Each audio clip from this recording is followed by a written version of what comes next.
Hi, and welcome to this quick tool review. This time around, I'll be reviewing TIG Button, a current control device for your TIG torch handle.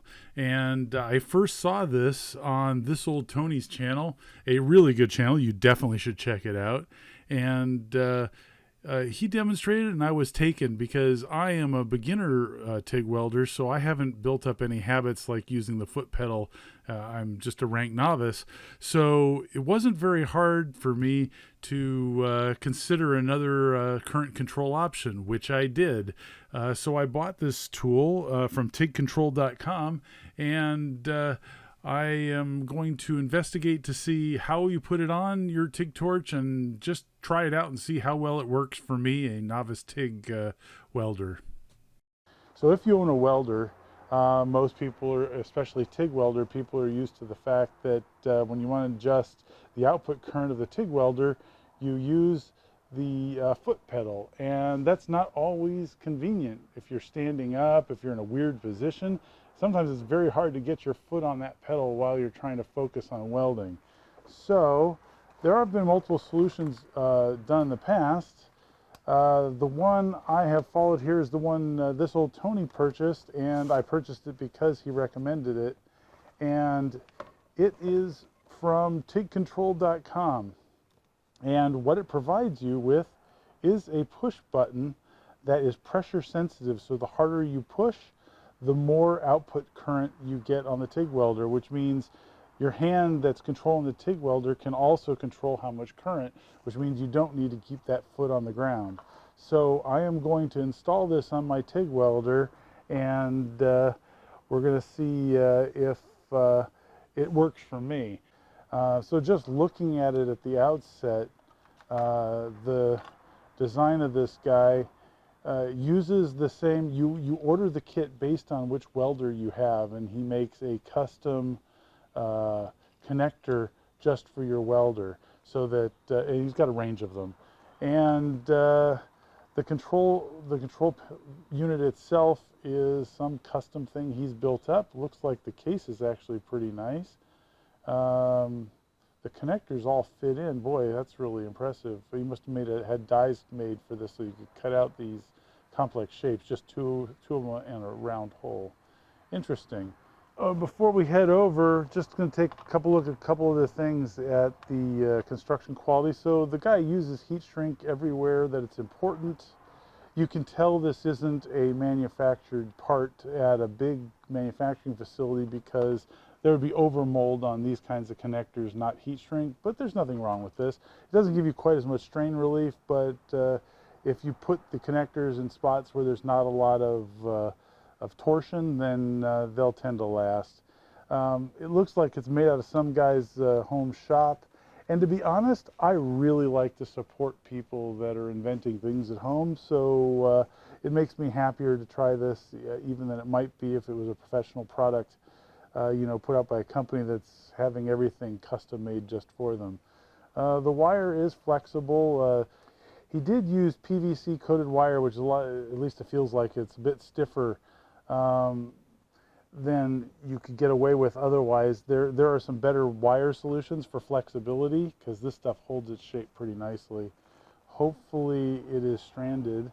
Can't exactly tell from here. But the parts, he did a decent job, but overall the look is pretty decent for a home job. And anyways, I think we should put it in and give it a go here, follow the installation instructions and see how that works out. On the TIG torch side, you take off the protective, the hose protection stuff, and you mount this adapter with Velcro that's provided after you attach the pressure sensitive button to the unit.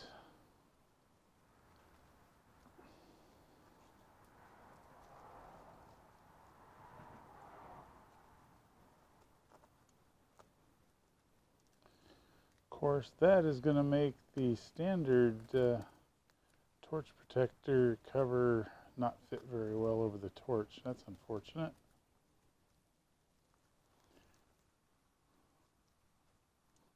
So I guess I should make the next connection. So they provide an extension wire which again I think is a bit rigid for what we're using it for, since everything else is designed for maximum flexibility.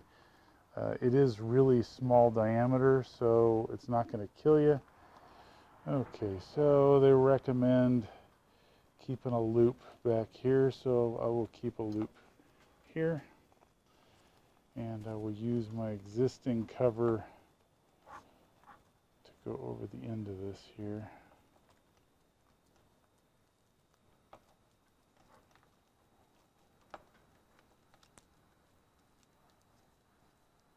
Which means I'm probably going to have to trim these off. I thought I'd get away with not, but I think I'm going to have to.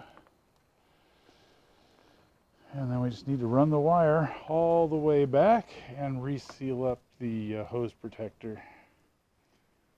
I tell you what, that's going to take me a bit of time. They make this wire in multiple lengths, so if you have a 13-foot hose or a 26-foot hose like this one, you can get it in either style. So let me prepare to seal this guy up here, and with the new hose in it, and I will bring you back on the next step. All right, so I've installed the unit, and it came with some Velcro, so I just attached it to the top. And one thing they suggest is that if you're getting shocked, depending on your welder, that you may need to take and strip out this heatsink a little bit farther back here, and get the black wire and tie a ground in and tie it to the case of your welder. If doing AC welding with high frequency start, you're getting shocked if you're starting to feel it. One of the things that's a problem with this, kind of a pain in the butt, is that it takes 110 volt wall wart to run this thing. And so that's a little bit of a pain, because then you have to find power. I may look and see if I can just provide a battery pack for it. I don't know how much current it draws. I can't imagine it's much.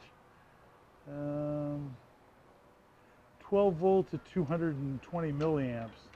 So could stack some lithium cells in series, probably power this for quite a while, and then I won't need to find a wall adapter, which would be nice.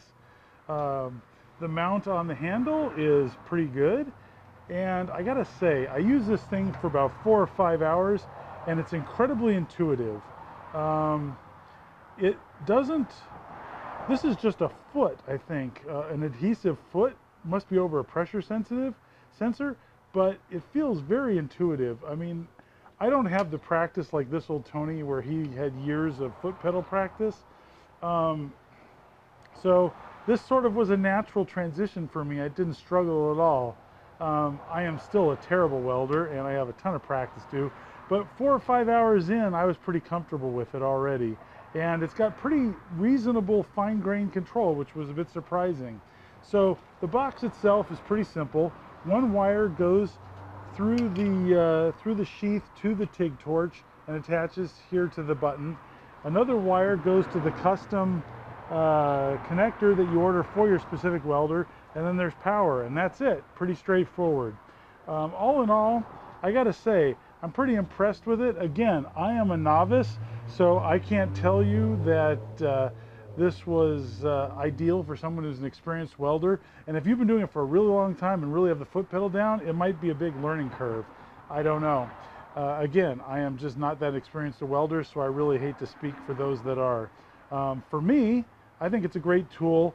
And if you're trying to do something standing up, this is very natural. Now, one thing I thought that would be really cool is this design he's got here would be brilliant to build into a handle, into a TIG torch handle, because then you wouldn't have all this clunky stuff hanging on the outside, and you could just mold into use the over mold on the handle itself to put the button in and run some wires out, and it would be beautifully integrated into the system.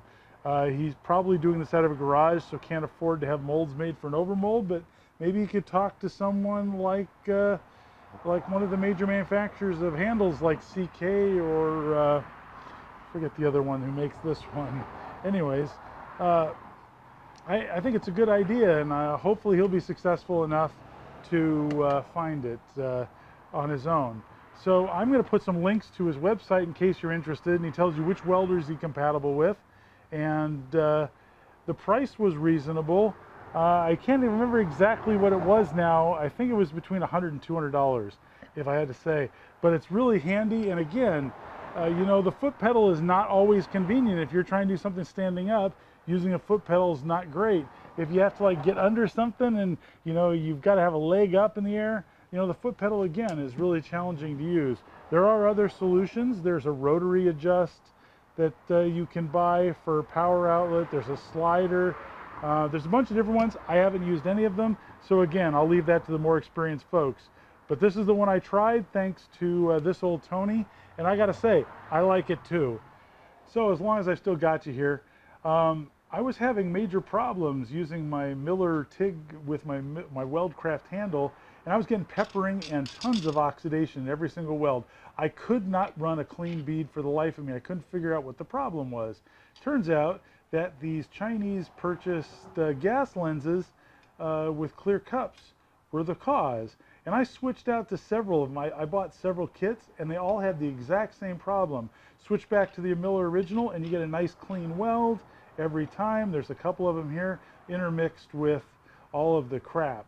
And I know this isn't beautiful. I'm not a great welder, nor am I a very experienced welder, so take what I say with a grain of salt. I did spend about 4.5 hours with it, playing around with it, and I found the handle to be very natural, but I was too busy, you know, focusing on being frustrated. I could control the power, but I was being frustrated by all the peppering and oxidation and complete, utter lack of control of weld quality until I switched back to the Miller, the Weldcraft, and problem solved. So anyways, I'm always happy to hear feedback and other people's personal experience.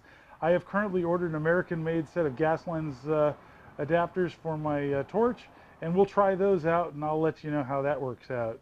Thanks for watching. Hope you find it useful. Hope to see you next time.